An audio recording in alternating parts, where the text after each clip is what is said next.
She says I don't write her love poems anymore. And unfortunately, she's right. But it's not for lack of trying, it's the limitations of language. Like handing a photograph to the blind, running your fingertips over the exposure and trying to describe the sight of an orange moon over the Miami skyline, or humming for the deaf a symphony written on butterflies' wings. I find it's more difficult to paint you a portrait in ink than to grab a handful of water, but love, know this. I would stand between you and the ocean, letting the waves come crashing down on my back, beating my body away from the shores of life itself, then allow the tides to rise and wash away you, my one perfect grain of sand. You were not easy to find, but I found you effortless to recognize. So I do not understand the fishermen who cast wide nets, trying to catch as much as they can, yet still come home to complain about the one that got away. They say, there's always more fish in the sea. I guess.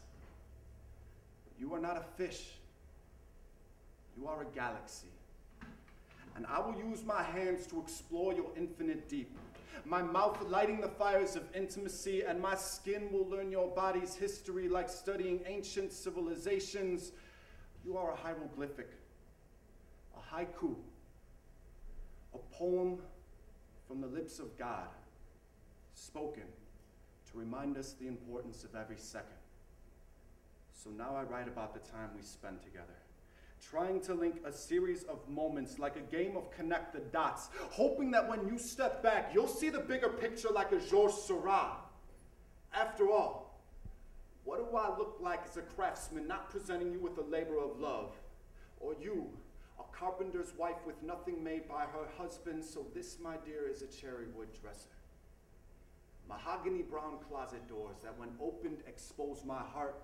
This is a soliloquy, written in silence, performed with humility during our next argument, because what's the point of writing poetry if I only use words to erase my work at the first sign of conflict?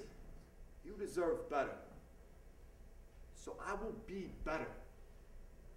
Chiseling away at these 26 letters until the only thing left on the page is my devotion.